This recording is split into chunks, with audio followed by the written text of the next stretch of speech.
Before beginning my presentation, I wish to thank the members of the Natural History section of the Staten Island Institute of Arts and Sciences for inviting me to be here this evening.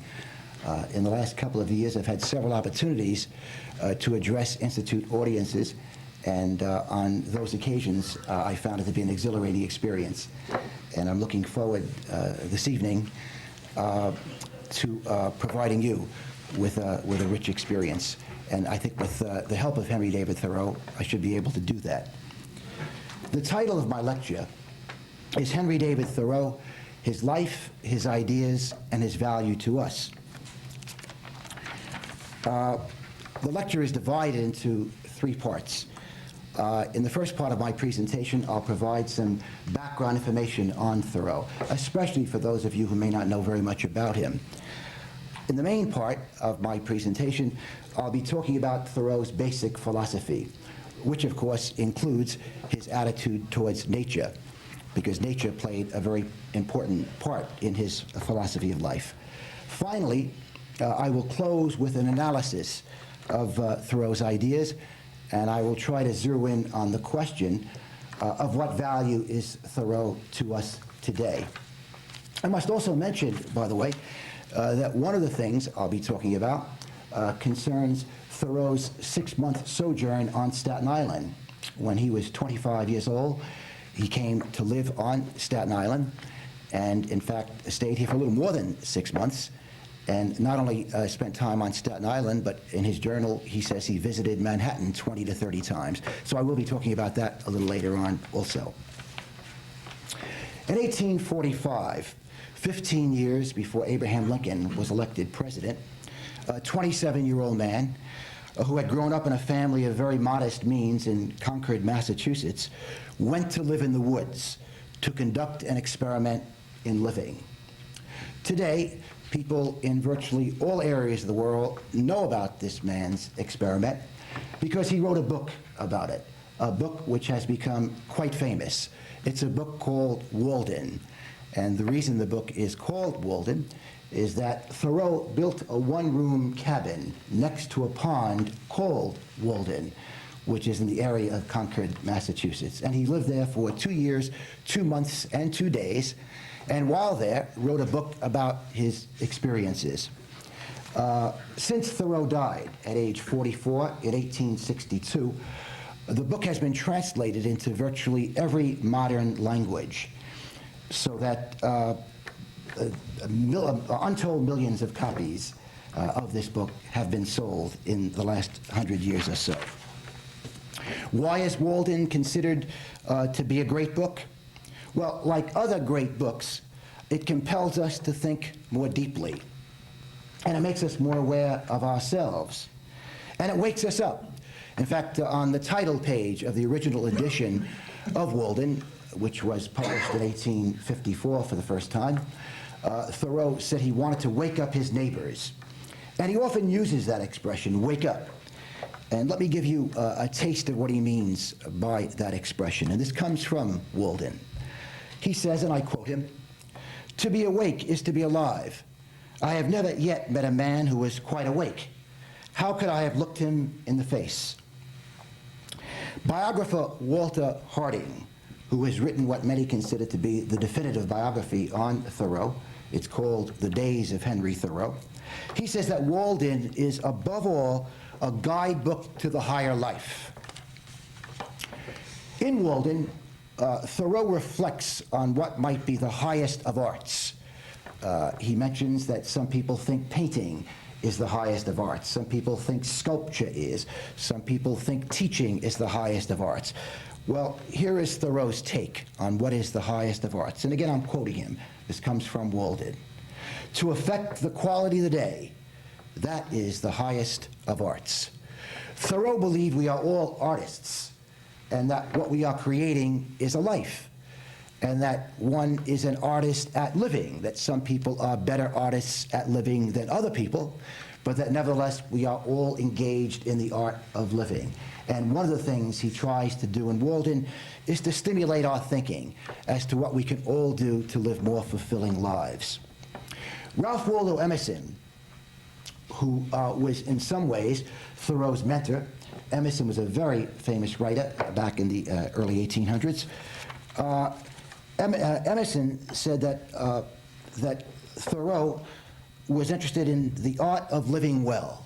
Thoreau was interested in living, and I'm quoting him now, the art of living well. Thoreau said this about philosophers, since he himself has come to be known by many as a philosopher, and he, I think, at times thought of himself as a philosopher. He said this, and again I quote him: "To be a philosopher is to solve some of the problems of life, not only theoretically, but practically." Again, to be a philosopher is to solve some of the problems of life, not only theoretically, but practically. Well, how did he live his 44 years? How did this man who was so interested in cultivating the art of living live his life? He was born on July 12, 1817, in Concord, Massachusetts. During his childhood, his family was poor. In fact, that quote, "family was poor," comes from Dr. Harding's book. Some other biographers describe Thoreau's childhood as being one of genteel poverty. By the time he became a young adult, the family's economic fortunes had improved somewhat. But again, when he was growing up, the family was hard-pressed for money. He was a serious child. At age 17, he went to Harvard with the help of a scholarship. He graduated Harvard University in 1837, around the time of his 20th birthday. What did he do from the age of 20, the time he graduated Harvard, until his death at age 44 of tuberculosis? Well, he only worked a regular job for about 3 years. Leisure was very important to Thoreau. Making money was relatively unimportant to Thoreau. So the only job he ever worked on a regular basis was a job at a school. He taught at someone else's school, and then later on he and his brother established their own school for young people. And that school met an early demise when his older brother, who was a partner with him in the school, passed away. Thoreau was very handy, and he generally made his money by doing different kinds of work. He was a surveyor, by all accounts a very fine surveyor. He was a gardener. He was a carpenter. I mentioned he built his own one-room cabin at Walden, and indeed, in Walden, he talks about exactly how much money he spent to build it, and gives you the details about what the process was in building his cabin. He also, for a short time, worked at his father's pencil factory, and he also was a lecturer, although he did not get to lecture nearly as much as he hoped to lecture. And of course, his chief interest was in writing, and during his life, he did have 2 books published. The first book he had published was entitled A Week on the Concord and Merrimack Rivers. It did not sell very well. In fact, he lost money on the book. He self-published the book. And in his journal, and Thoreau was an inveterate journal keeper, in his journal one day, he indicated that 700 copies of this book, which he had self-published, were returned to him by the publisher because the publisher could not sell them. And Thoreau in his journal said this. He said, "I now have a library of more than 900 books, more than 700 of which I wrote myself." Thoreau died in 1862, shortly after the Civil War began.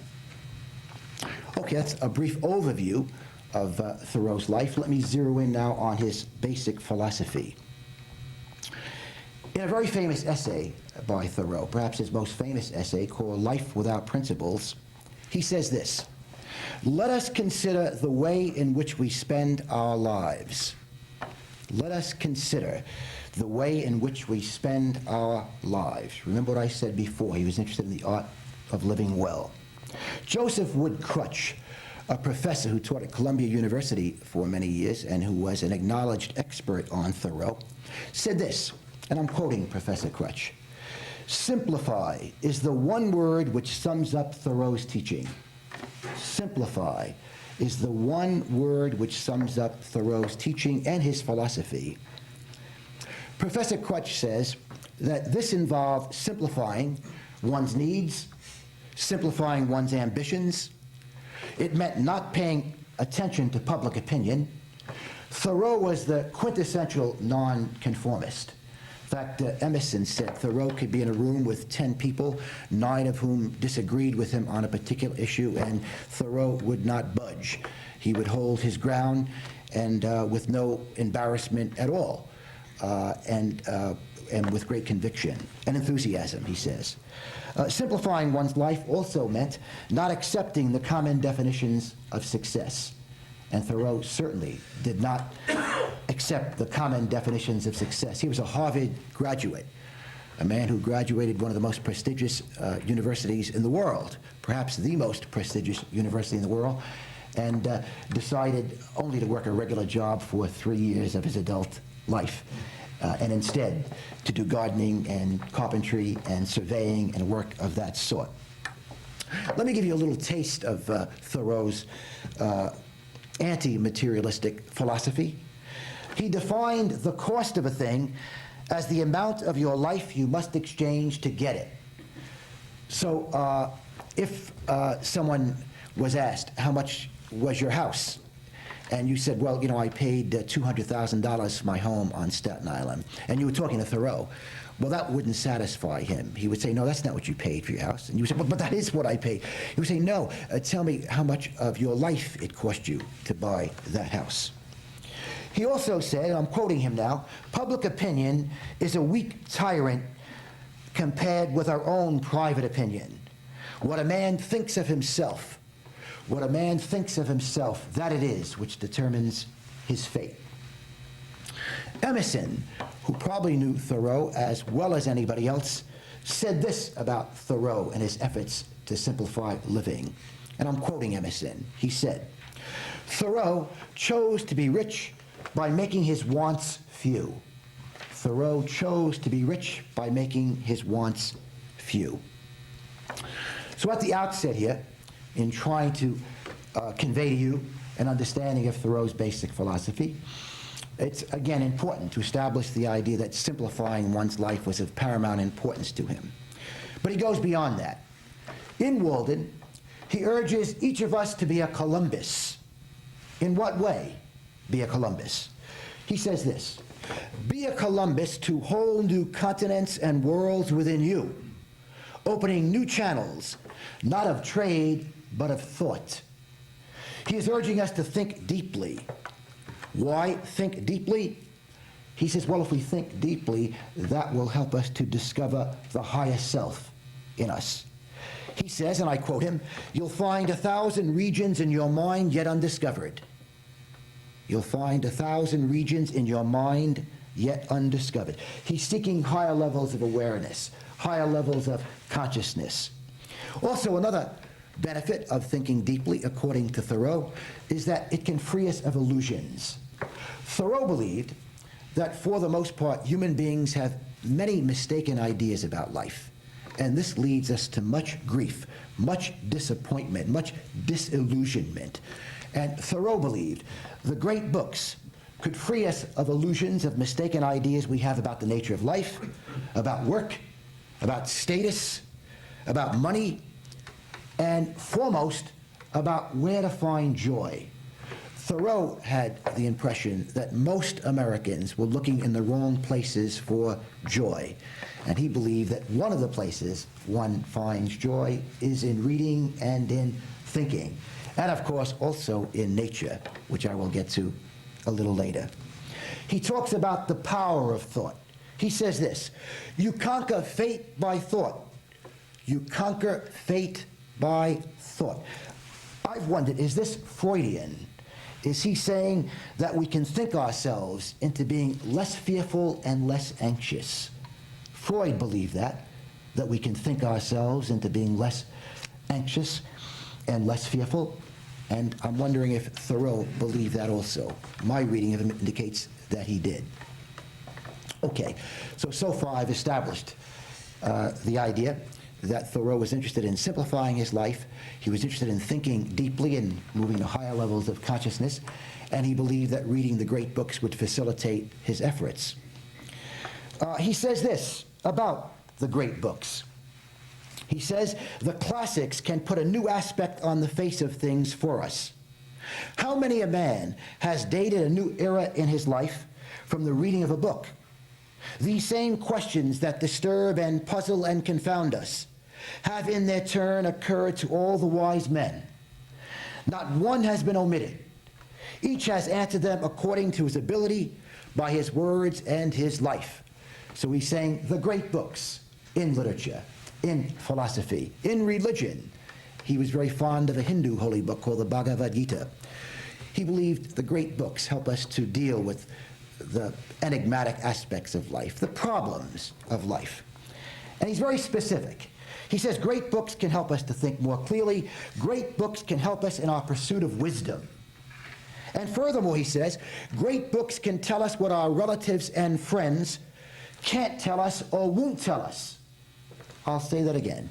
Great books can tell us what our relatives and friends can't tell us or won't tell us.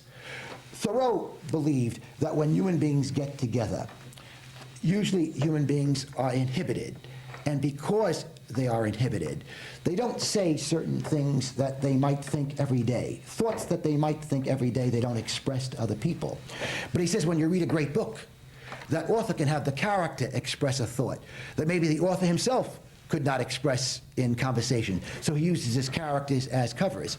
So again, Thoreau is saying if you're looking for good conversation, if you're looking for ideas that you're not going to get in conversations with real living human beings, go to the great books. You'll find great conversations there and great insights about life and human nature in the great books. Thoreau also believed in the importance of solitude. This is also another very important aspect of his philosophy. He was a very solitary creature. And in fact, he says in Walden, when he was living in the woods for 2 years, that men frequently asked him if he was lonely. And here is his response, and I'm quoting him. I love to be alone. I have never found the companion that was so companionable as solitude. We are, for the most part, more lonely when we go abroad among men than when we stay in our own chambers. We are, for the most part, more lonely when we go abroad among men than when we stay in our own chambers. Why can we be more lonely with other people? He says this, in ordinary conversation, quote, surface meets surface, end of quote. We don't get to know each other very well. On the same theme, in a humorous vein, he says, if my friend would take a quarter part the pains to show me himself that he does to show me a piece of roast beef, I should feel myself irresistibly invited. I find the beef hot and well done, but him rare. Our mask wearing, he says, is an obstacle to warm, meaningful human contact. He says this, why should I speak to my friends? For how rarely it is that I am I, and are they then they. He also talks about the rareness of sincerity. In fact, in Life Without Principles, he says that truth and sincerity are rare indeed. In Walden, he says this, I sat at a table where were rich food and wine in abundance, but sincerity and truth were not, and I went away hungry. Which means that if you had considered inviting Thoreau to dinner, and sometimes he did join other people for dinner, he often ate with the Emersons, he sometimes ate with the family of Nathaniel Hawthorne, another famous writer from that time. If you invited Thoreau, you had better realize that he was much more interested in sincere conversation than he was in good food and good wine. And if you gave him good food and good wine, but you didn't give him sincerity, he would walk away hungry, as he said. He also says that man's noblest gift to man is his sincerity. Man's noblest gift to man is his sincerity. Well, how did Thoreau himself rate in terms of sincerity? Ralph Waldo Emerson, in his memorial essay on the occasion of Thoreau's death, said this, and I'm quoting Emerson: "Thoreau was sincerity itself." It is interesting that while Thoreau was a rather solitary creature, he was interested in friendship. And in fact, he lamented his failure at friendship. And he believed that most people had a real interest in friendship. And there was nothing wrong with that. In fact, this is what he says about friendship: "No word is oftener on the lips of men than friendship. And indeed, no thought is more familiar to their aspirations. All men are dreaming of friendship. You may tread the town, you may wander the country, and none shall ever speak of it, yet thought is everywhere busy about it. And the idea of what is possible in this respect affects our behavior toward all new men and women, and a great many old ones."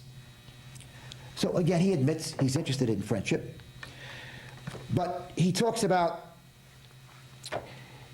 him being part of the problem in not having established a good friendship. And here's how he explains his own failure at friendship. And again, he's being his usual very sincere person. He says, "If I have not succeeded in my friendships, it was because I demanded more of them and did not put up with what I could get. And I got no more, partly because I gave so little." But you must also remember that Thoreau had very high standards for friendship.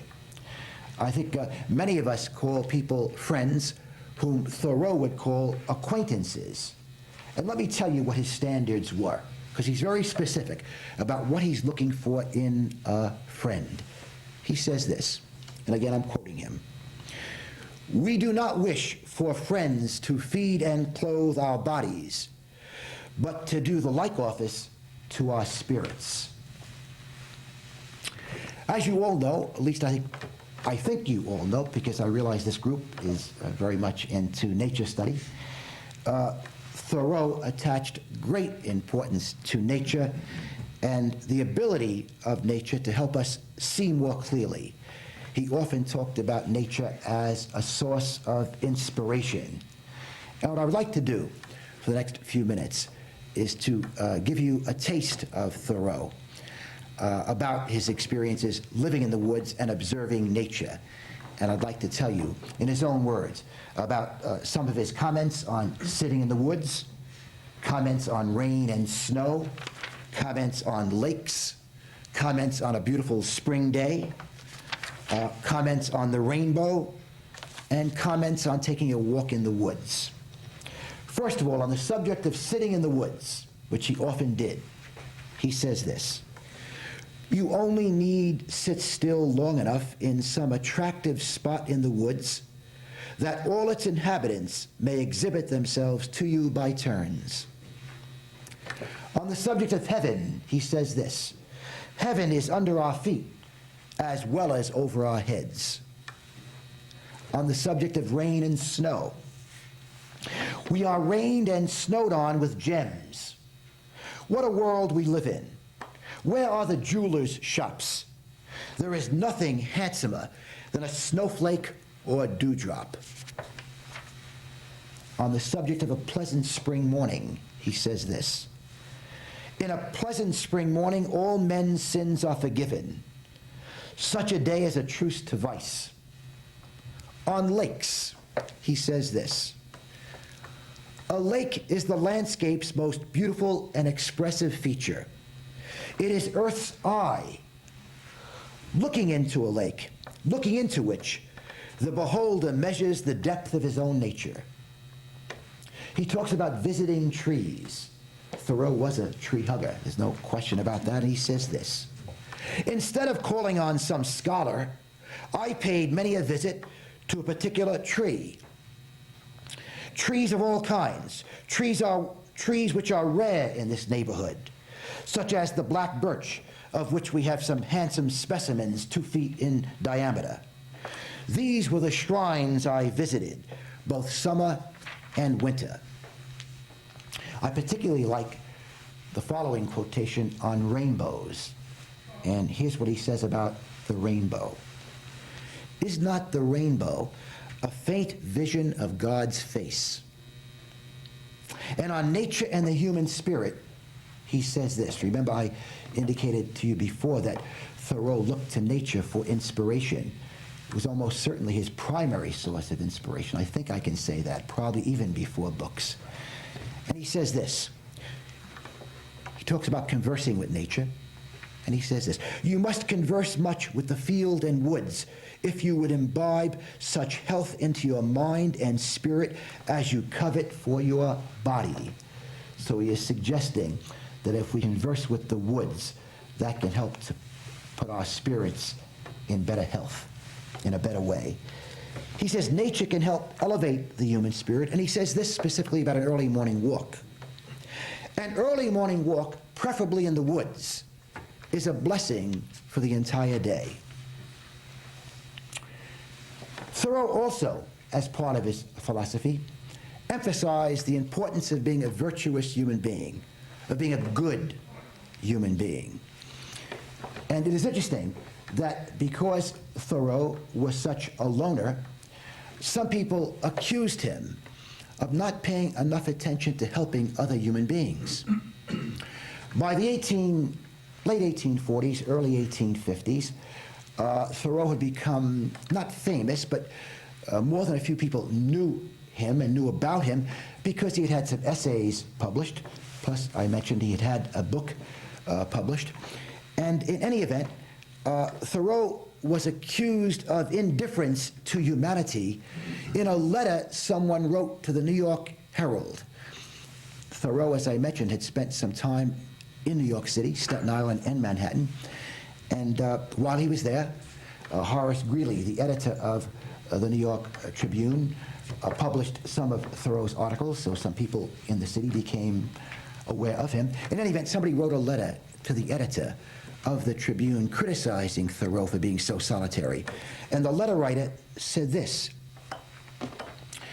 The letter writer said, "My wife declares that nobody has a right to live for himself alone, away from the interests, the affections, and the sufferings of his kind." Quite a charge. Here is Thoreau, this solitary creature, being accused of being indifferent to the welfare of humanity. And the question is, was this true? Was this man, who is so admired today by millions of people in so many areas of the world? I mentioned before that Walden has been translated into virtually every major language. What about this charge that he was indifferent? Well, it's simply not true. And what evidence can I submit? Well, the primary evidence I can submit, and I can submit much evidence to you, the primary evidence is that Thoreau was almost certainly the most active participant in the Underground Railroad in Concord, Massachusetts. As you might remember, the Underground Railroad was the way of helping slaves escape from the southern part of the United States to Canada. And in fact, we have primary source material indicating that Thoreau hid slaves, runaway slaves, at his cabin at Walden Pond, and also at his parents' place in town, and used his own money to help slaves get to Canada, usually by train. Also, Exhibit B, if I may, concerning the idea that Thoreau is anything but indifferent to the welfare of humanity. In 1846, Thoreau went to jail, and he went to jail for not paying a particular tax. And the reason he refused to pay this tax is the following. He said, "I refuse to pay a tax to a government which allows 4 million people to live in slavery in this country." Why did he choose this particular year, 1846, to not pay his tax and risk going to jail? Because it was in that year that the United States embarked on a war with Mexico. And Thoreau was convinced that we were fighting Mexico to acquire part of Mexico, which in fact we did do, California, among other areas. And he was convinced that the federal government would expand slavery into that territory. So Thoreau went to jail. He only spent the night in jail. It would have been longer, but someone, we don't know who, paid his back taxes shortly after he went to jail. And the next morning, the jailer advised him that he could go, and at least two of his biographers said the jailers had to struggle with Thoreau to get him out of jail because he insisted as a matter of principle on staying, and he was very upset that someone paid his back taxes. To this day, we don't know who paid his back taxes. Some people speculate it was his aunt. Whoever paid them did not want Henry to know. So the jailer, would not tell him. We don't even know that the jailer knew who paid his taxes.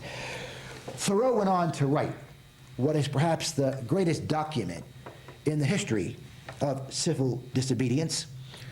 It is an essay entitled Civil Disobedience, in which he suggests that as a matter of principle, there are times when we should disobey laws, when it is the right thing to do. He says that when laws are unfair, when laws are immoral, as a matter of principle, we should disobey those laws. Civil disobedience is today probably the best known essay ever written on the subject. And in fact, Gandhi was inspired by that essay, and Martin Luther King Jr. was also inspired by Thoreau's essay, again entitled Civil Disobedience. Thoreau, again, was very interested in being virtuous. He urged his fellow men to be virtuous, but he believed that the human race often let him down in terms of virtue. Here's what he has to say. Here's what he has to say about virtue and the masses of people, and I'm quoting him. "There is but little virtue in the action of the masses of men. There is but little virtue in the action of the masses of men." And I suspect that what he was thinking about, among other things, is that the American people had allowed slavery to exist for so long, and was still allowing slavery to exist. And he's wondering, how can the masses of people behave like this? Again, there is but little virtue in the action of the masses of men. Thoreau was a transcendentalist. Perhaps you've heard that term. Philosophers are often categorized, and one of the categories that rightly or wrongly is used to categorize Thoreau is transcendentalist. Emerson also was a transcendentalist. Margaret Fuller, a contemporary of Thoreau's, was a transcendentalist. What did it mean to be a transcendentalist? What was the essence of the transcendentalist philosophy? Well, transcendentalists believed that there is an innate knowledge in man that transcends the senses. The transcendentalists believe we have certain feelings. Some of them refer to these feelings as our inner light. And the transcendentalists said there are times when we should follow these feelings. There are times when we should follow this inner light instead of following reason, instead of following the law. That at times our feelings, our inner light, can be a more reliable guide to behavior than can reason or the law. The transcendentalists believed, at least most of them did, that people are born good, but that society corrupts people. Thoreau and some of his fellow transcendentalists believed that no child was born who believed slavery was right. No child had ever been born who believed that slavery was right. Thoreau and Emerson and people of his ilk believed that children learned that slavery was right, that society corrupted them. And one of the reasons that Thoreau came to be the quintessential nonconformist is that he believed that society so often confuses people. I think I can say with accuracy that Thoreau believed the majority is usually wrong. The majority is usually wrong.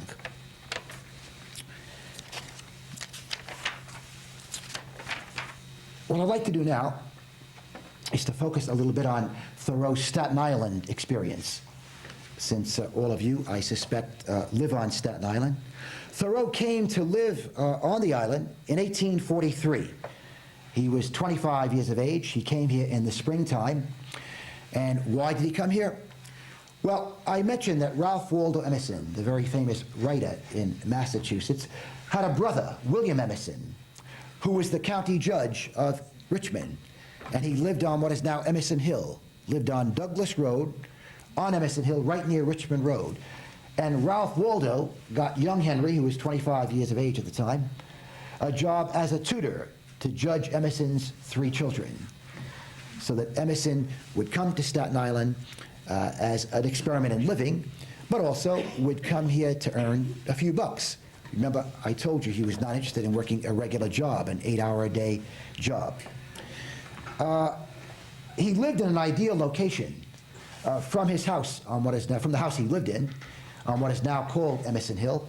He could see the beach. He spent many hours watching the procession of ships go up and down the Narrows. He walked the beaches of Staten Island. He talks about this in his journals. He visited the Huguenot farms on Staten Island. But Professor Harding, whom I've mentioned has written the definitive biography of Thoreau, he says it was the sea more than all else that impressed him. Thoreau never had an opportunity to live near the sea, and in fact never again would have an opportunity to live near the sea. So that one of the things he did like about living on Staten Island, and I must tell you there weren't too many things he liked about living on Staten Island, was living near the sea. He mentions in his journal that he visited Manhattan 20 to 30 times. Yes, even in those days there was a ferry. And he mentions that he would walk from the Battery to Washington Square in Greenwich Village. He estimated it was about 2 miles.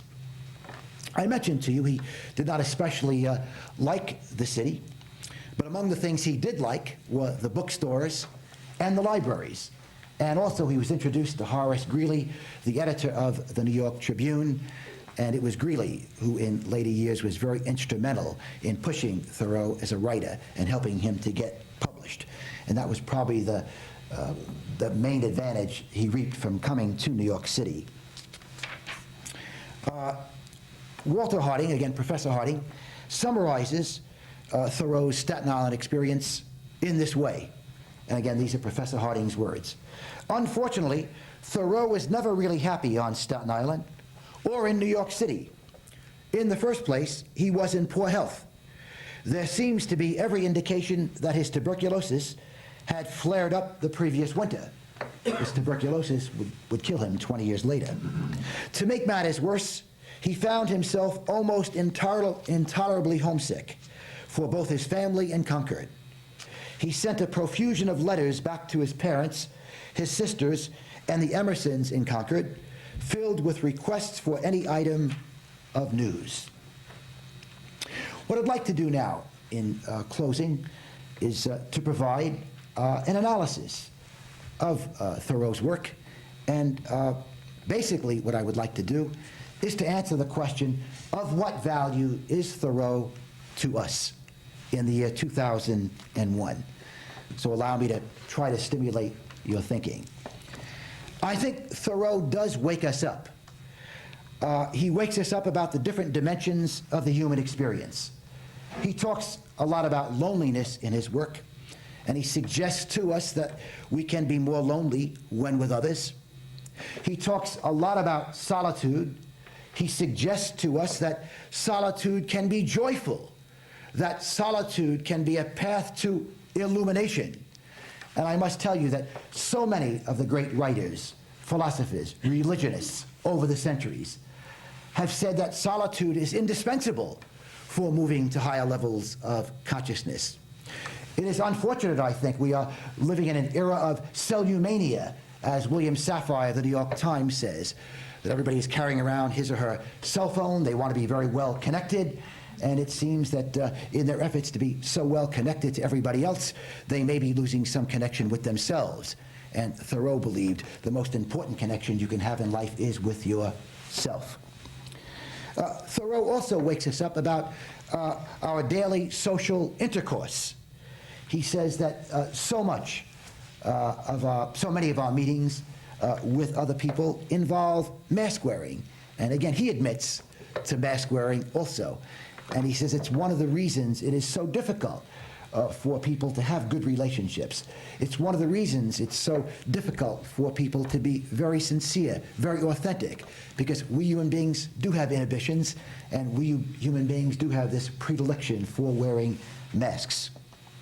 He also wakes us up, I think, about friendship. He admits he was interested in friendship. As solitary as he was interested in friendship, and did have some friends. Emerson was a friend. They had their problems, as all friends do, and he talks about those problems in his journal. But he wakes us up about friendship in that he stimulates our thinking about what might be involved in the highest kind of friendship. You know, Aristotle talked about 3 different kinds of friendship, going from the most common kind of friendship to the highest kind of friendship. And let me tell you what Aristotle believed the highest form of friendship involves. This is Aristotle. What each person gets and gives is stimulus, encouragement, and example in the art of living well and being virtuous. So according to Aristotle, if we are to achieve a very good friendship with someone, what we must give and what we must get are stimulus, encouragement, and example in the art of living well and being virtuous. I think Thoreau also teaches us to be more self-reliant. He suggests that we look inward for joy. So many people in our culture look outside of themselves for joy. Nothing wrong with that, but perhaps they're overlooking some very important sources of joy. He says enjoying solitude is a form of self-reliance. He says thinking can be exciting. Thinking can be exciting. What matters is the quality of a person's consciousness. What matters is the quality of a person's consciousness. That sounds Freudian also, doesn't it? It also reminds me of a statement by the Buddha in the Dhammapada, the most well-known collection of quotations from the Buddha. The Buddha says this about thinking: we are what we think. All that we are arises with our thoughts. With our thoughts we make the world. With our thoughts we make the world. Each one of us is a bundle of thoughts. And that's what Thoreau is zeroing in on. And he's saying, don't forget that. And if you want to live a more fulfilling life, it's so important that we make some effort to move to higher levels of awareness. See more. See more. Life will be more fulfilling if you think more deeply, and as a consequence of thinking more deeply, see more. When he was dying, at age 44, since he was a bachelor, he never married, his sister Sophia served as his nurse, and he was sick for some weeks before actually dying. And here is what she says about him dying and thinking while dying.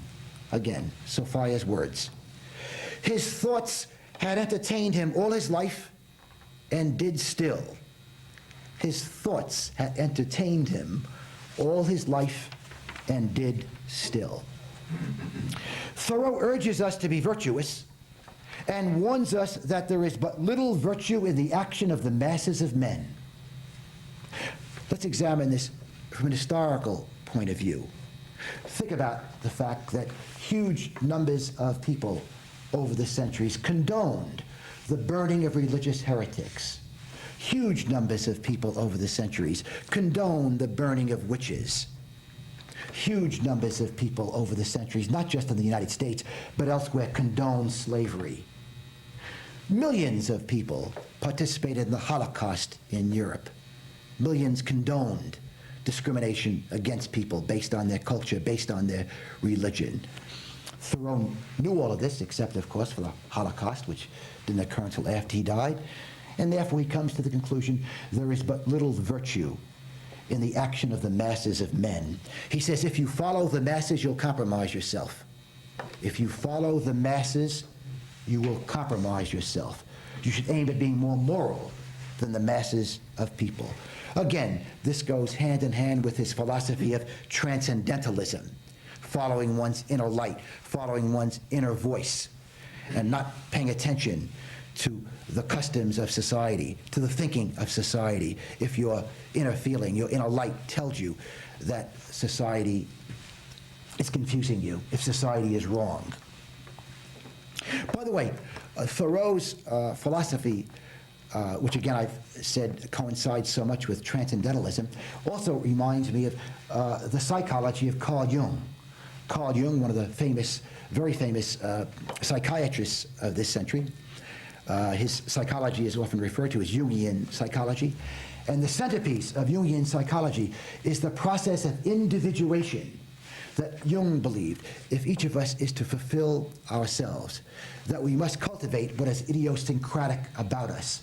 That Carl Jung believed that so many people, in conforming too much, sacrifice much happiness in this life. So that Carl Jung, like Thoreau, urged people not to conform too much, and in fact try often not to conform, and basically to think for oneself. Thoreau is Buddhist-like, I think, and by the way, he was very familiar with Buddhist writings. He very much liked reading books that came from the Far East, religious books, philosophy books. Yes, he believed solitude is important, but he also believed that service to others is important. Again, I mentioned his work on the Underground Railroad. Thoreau is an idealist, but he's also a realist. Let me give you a quote from Thoreau, which I think indicates how much of a realist he was. He says this might surprise you. Life is a warfare, a struggle, and the diseases of the body answer to the troubles and defeats of the spirit. That is very Buddhist-like. You know, the Buddhists emphasize how much suffering is involved in daily living, and also what we must do, according to the Buddhists, to try to suffer less. Well, Thoreau also here is acknowledging that life can be beautiful. Life is beautiful, but life also involves much suffering. Life is bitter sweet. But he says this, there is some compensation even in disappointment and suffering. Our pain can wake us up. Our pain can lead us to wisdom. Here are his own words. If we will be quiet and ready enough, we shall find a compensation in every disappointment. We shall find a compensation in every disappointment. He goes on to say this, disappointment will make us conversant with the nobler part of our nature. It will chasten us and prepare us to meet accident on higher ground the next time. So is all misfortune only a stepping stone to fortune.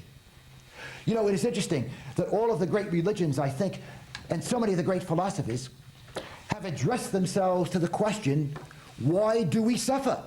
Why, God, do I suffer if you believe in God? Or why nature if you don't believe in God? Why do we suffer?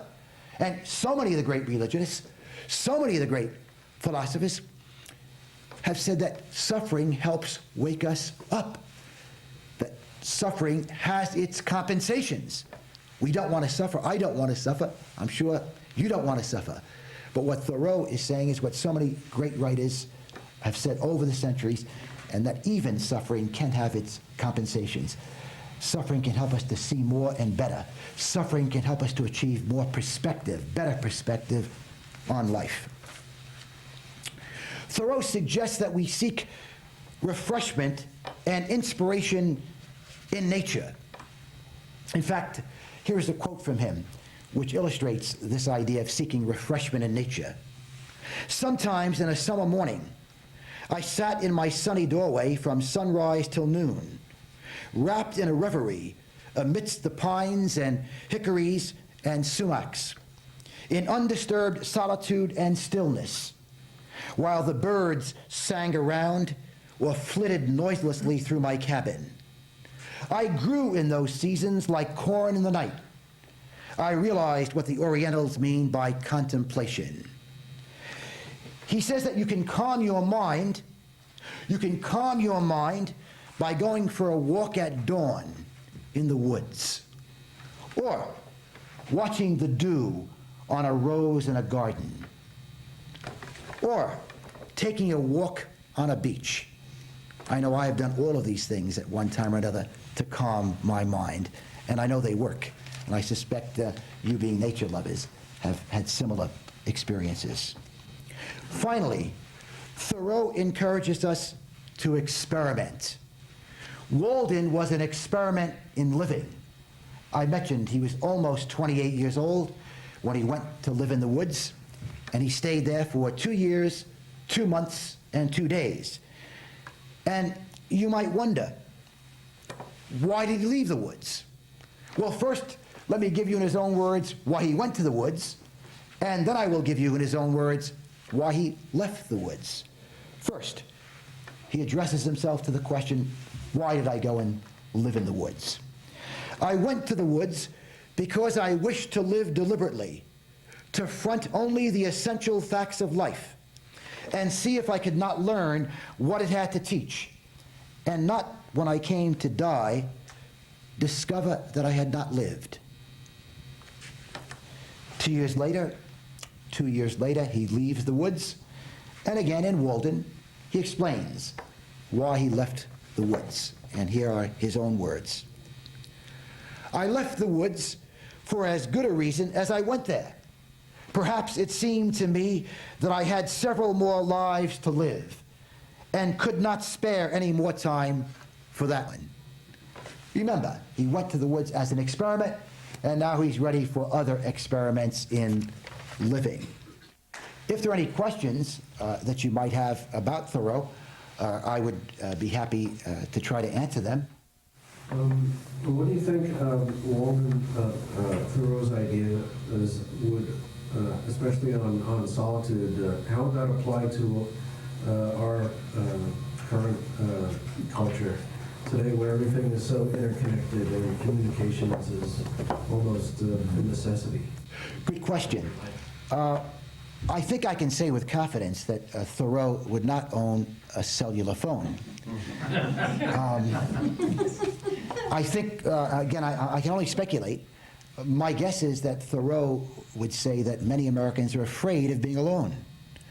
And they think that there is something very satisfying in always being in touch, connected. I think he would also say that many people are fooling themselves in a certain sense. And that is that they are assuming that their connections with other people are better than they are. As I suggested to you, Thoreau believed that we human beings have trouble relating intimately to other human beings because of our mask wearing, among other reasons. And I think that my guess is also he would probably be kind of angry if he went to a coffee house in Manhattan and found people in coffee houses and restaurants on cellular phones.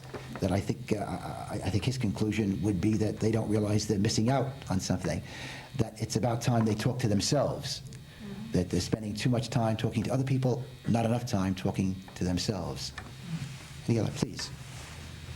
I can vibrate with Thoreau on solitude and thought, and many of the aspects, probably all, of his discourse.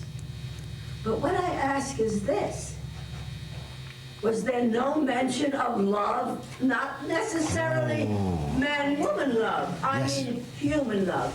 There was a professor who for many years on Channel 13 had a course in love. Leo Buscaglia. Precisely. Yes. And I thought he had a great message for humanity as well. Now, where did Thoreau come? Thoreau talked about love. In fact, it's unfortunate I did not include some of his ideas about love in the body of my lecture. In fact, he said that, in so many words, again, I wish I had his exact words, that life without love is stale. Thoreau, by the way, did propose marriage to a young woman named Ellen Sewell, and she refused him. His brother had also proposed marriage to the same girl, and she refused him also.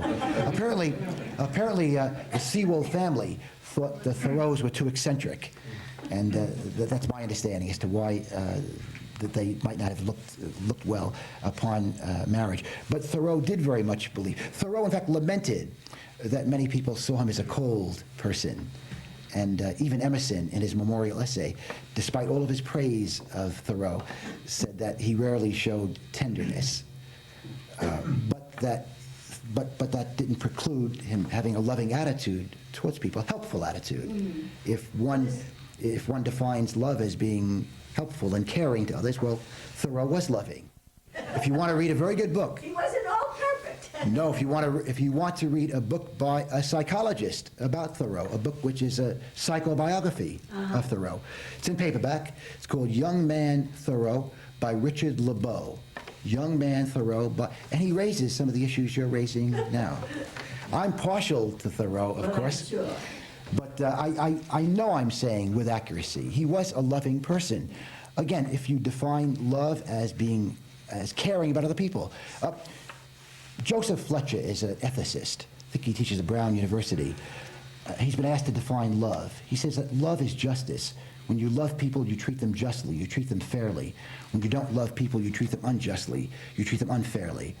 And Emerson, in his memorial essay on Thoreau, talked about what a fair person he was, what a just person he was, what a virtuous person he was. I think Deepak Chopra, who is something of a contemporary philosopher today. You know, Chopra is both a medical doctor and a writer, philosopher. Chopra, I think, has summed up Thoreau's philosophy as well as anyone. Chopra says this about success. I think we're all interested in success. And Chopra says, success is a journey, not a destination. And Thoreau believed that also. Success is a journey. It's not a destination. I think Thoreau can be an important guide to one's journey. And in the spirit of Thoreau, I wish you well in your journey and in your experiments in living. And I thank you very much.